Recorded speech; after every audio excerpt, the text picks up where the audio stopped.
میرے دوستو، انسان کو کل عقل بھی مل جائے تو پھر بھی اللہ کی حکمت کا وہ احاطہ نہیں کر سکتا۔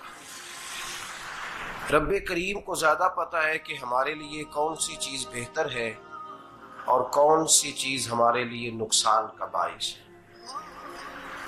اللہ تبارک و تعالی کی حکمت یہ چاہتی ہے کہ میرے بندے پریشان نہ ہوں۔ رب یہ چاہتا ہے کہ میرے بندے کسی جگہ پہ بھی دقت اور پریشانی کا شکار نہ ہو، تو اللہ تبارک و تعالی نے راہ اعتدال اختیار کرنے کا حکم ارشاد فرمایا کہ تم اعتدال کے رستوں پہ چلو، معتدل زندگی گزارو، افراط و تفریط سے بچو۔ آج جس معاشرے میں ہم وقت گزار رہے ہیں، اس معاشرے میں ہم اس بات کو سمجھنے سے قاصر ہیں کہ اصل ہمارا مسئلہ کیا ہے۔ ہمارا اصل جو مسئلہ ہے اس کی شناخت ہمیں کیسے ہوگی اور ہم پھر اس تک رسائی کس انداز میں حاصل کر پائیں۔ ہم ہمیشہ اپنی آمدن بڑھانے کے چکر میں رہتے ہیں، ایک کام اور شروع کر لیں، پارٹ ٹائم جاب شروع کر لیں، کوئی سائیڈ بزنس اس کا آغاز کر لیں۔ ہماری جو دوڑ لگی ہوئی ہے وہ لگی ہے کام بڑھانے میں، آمدن بڑھانے میں، حالانکہ اسلام ہمیں یہ کہتا ہے کہ تو آمدن بڑھانے کے چکر میں نہ پڑ، اصل بات یہ ہے کہ تو اپنے خرچے کنٹرول کر۔ تنگ انسان وہ نہیں ہوتا جس کی آمدن تھوڑی ہوتی ہے، یہ توجہ کیجیے گا میری بات، یہ قیمتی بات ہے اور گفتگو ساری کا لب لباب ہے۔ تنگ بندہ وہ نہیں ہوتا جس کی آمدن تھوڑی ہوتی ہے، اصل پریشان وہ ہوتا ہے جس کے خرچے زیادہ ہوتے ہیں۔ اور ہمارا جو روزمرہ کا نقصان ہو رہا ہے نا، وہ آمدن کے معاملات میں نہیں ہو رہا۔ بنیادی نقص جو واقعہ ہو رہا ہے وہ یہ ہے کہ ہمارے اخراجات زیادہ ہیں اور وہ اخراجات کسی اور نے نہیں بڑھائے، وہ خرچے ہم نے خود بڑھا لیے ہیں اور اب ہمیں اس کا نقصان بھگتنا پڑ رہا ہے۔ اور اگر آپ صحیح معنوں میں ٹٹولیں تو جو بہت امیر لوگ ہیں وہ تو ان خرچوں سے بچ گئے۔ میں نے بہت سارے ایسے ختمات میں شرکت کی ہے، میں بہت ساری ایسی جگہوں پہ گیا ہوں کہ جہاں لوگوں نے بڑا مختصر سا ختم دلایا ہے تو ہو گیا ہے ختم۔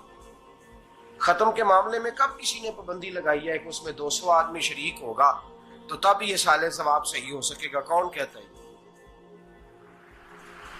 یا شادی کے موقع پر اگر سارے بہن بھائیوں کو نہ بلایا گیا تو میری شادی پایہ تکمیل تک نہیں پہنچے گی، اس میں برکت نہیں ہوگی، یہ کس نے فتویٰ دیا ہے؟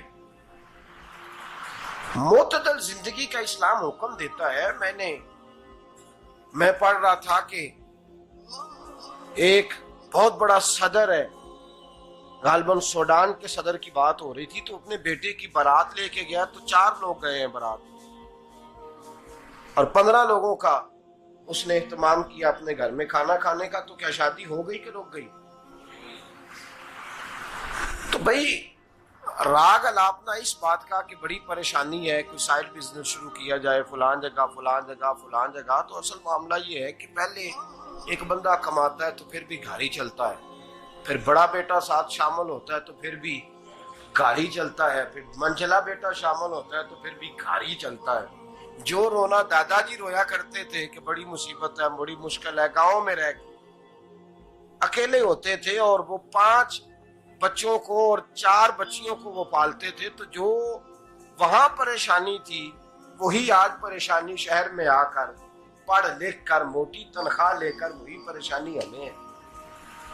تو میں جس نتیجے پہ پہنچا ہوں اس کو پڑھ کے، قرآن مجید کی چند آیات کو دیکھ کر اور اس مفہوم کی جو حدیثیں کتب احادیث میں پائی جاتی ہیں اور ہمارے بزرگوں نے ہمیں جو مزاج اس حوالے سے دیا ہے، میں اس نتیجے پہ پہنچا ہوں کہ مسئلہ آمدن کا نہیں، مسئلہ خرچے کا ہے۔ ہمارے خرچے بنیادی طور پر زیادہ، اور اگر پھر ہم زیادہ بوجھ خواتین پہ ڈالتے ہیں کہ وہ مطالبے زیادہ کرتی ہیں، اور اگر آپ مجھ سے پوچھیں تو خواتین کی بھی اگر کسی جگہ کوئی عادت خراب ہوتی ہے تو اس میں اصل کردار اس کا ہوتا ہے جو وہ عادت خراب تو کیوں اپنے گلے سے اتار کے آپ کسی کے گلے میں بات ڈالنے کے چکر میں ہیں؟ وہ خواتین کی طبیعت نہیں ایسی ہے. اصل بات یہ ہے کہ ہم نے عادت ڈالی ہے، ہم نے یہ مزاج ان کو دیا تو ان کا بنا ہے، نہ کیسے بن سکتا. تو اعتدال جب تک زندگی میں نہیں ہوتا، پانی پیاس بجھاتا ہے لیکن ایک گلاس ہی ہو تو پیاس بجھاتا ہے، بالٹی کو منہ کو لگائے گا تو کپڑے بھگو دے گا اس کے. حالانکہ پانی بری چیز کا نام نعمت ہے نا بہت بڑی اللہ کی، لیکن پیالے میں ہی اچھا لگتا ہے. کوئی مٹکا منہ کو لگائے گا تو تانگ ہوگا، پیالہ ہی بہتر ہے اس کے لیے. تو میرے دوست، مٹکے سے بھی بعض اوقات کام چل جاتا ہے، لیکن اگر کوئی کہے نہیں مجھے دریا ہی چاہیے تو اس کا تو گھر بہ جائے گا، سارا گھر بہ جائے گا اس کا. ہمیں دریا قابو کرنے کا موڈ بنایا ہوا ہے تو اس سے گھر بہا کرتے ہیں، اس سے گھر بنا نہیں کرتے. گھر پیالے سے پانی پینے سے بنتا ہے. اگر تو دریا پہ قبضہ کرنے کا موڈ بنائے گا تو گھر بنے گا نہیں، گھر بہ جائے گا. آگ نہ ہو تو کھانا پک نہیں سکتا، لیکن ہلکی آنچ سے کھانا پکتا ہے. اور اگر آنچ تیز کر دی جائے تو جی قرینے قیاس بات کر رہا ہوں، میں عقل سے ماورا نہیں کر رہا. قرینے قیاس سمجھانے کے لیے مثالیں دے رہا ہوں.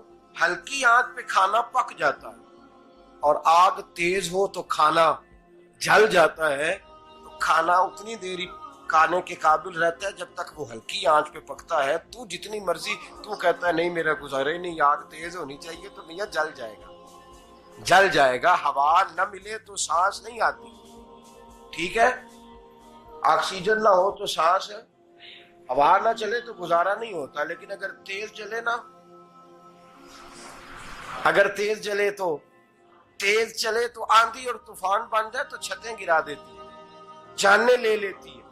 ہم ہیں طوفان کے چکر میں، ہم ہیں دریا کے چکر میں، ہم ہیں بڑے لاؤ کے چکر میں. تو میاں ہلکی آنچ ہی اچھی ہے، یاد رکھ.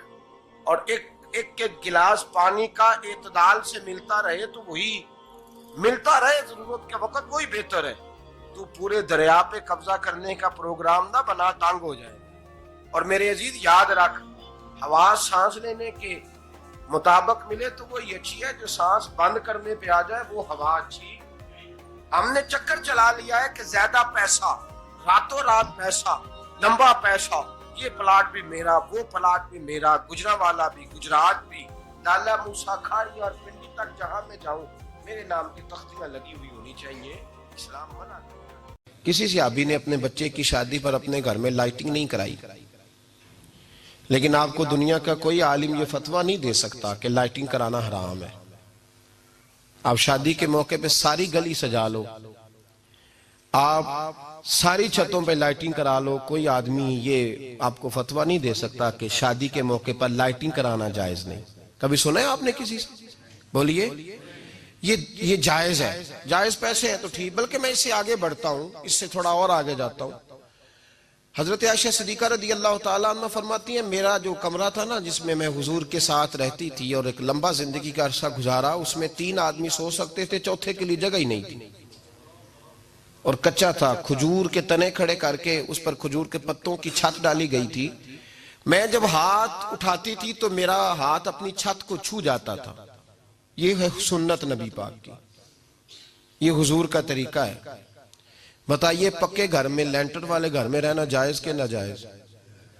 کیوں جی؟ حضور تو کچے مکان میں رہتے تھے، آپ نے کیسے پکا بنا لیا؟ اللہ کی محبوب علی دین کو اس کی اصل بات میں سمجھیں. آپ ایسا نہ کریں جس میں انتشار اور امت تقسیم ہو. اس کا اصل مزاج دیکھیں.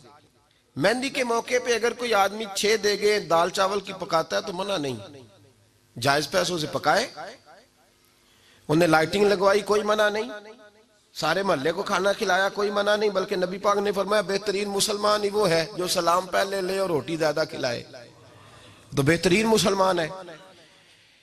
ناجائز کیا ہے؟ ناجائز ہے شادی کے موقع پر بینڈ باجا بجانا، اس میں رقص کرنا، اس میں بھنگڑے ڈالنا، عورتوں مردوں کا اختلاط ہونا، عورتوں کی مووی بنانا، یہ چیزیں ناجائز ہیں. تو جو ناجائز ہے اس پہ پابندی لگائی جائے گی. جو جائز ہے اس کے بارے میں یہ کہا جائے گا کہ بھائی احتیاط کی جائے، سنت کی طرف دیکھا جائے تو بہتر یہی ہے. لیکن اگر کوئی کسی آدمی کے پاس جائز پیسے ہوں وہ 100 کنال کے گھر میں رہے، اگرچہ سنت یہ نہیں، پر یہ تو کوئی فتویٰ نہیں نہ دے سکتا کہ حرام ہے تیرا 100 کنال کے گھر میں رہنا، کہ ہے فتویٰ کہیں آپ نے سنا؟ تو ہمارے ہاں تکلیف کا معاملہ یہ ہے. دیکھیں میرے بھائی، کسی بھی صحابی نے، بڑے درد کے ساتھ بات کر رہا ہوں اور یہ میرا درد ہے، میں درد سے اپنے دل کو، اپنے ایمان کو حاضر ناظر کہہ کے بات کر رہا ہوں. امت بٹ جاتی ہے ہر موقع پہ یار، ہر جگہ ہی تقسیم ہو رہی ہے امت مسلمہ.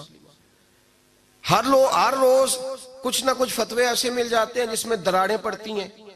کسی صحابی نے کسی مسجد کے اندر اشتہار چھپوا کے اعلان کرا کے درس قرآن کرایا ہے کبھی؟ سیرت النبی کا جلسہ، ختم بخاری، مدرسے کا دستار فضیلت کا جلسہ، آپ نے اشتہار پڑھے ہیں نا یہ سارے مکاتب فکر کے، ہوتے ہیں کہ نہیں ہوتے؟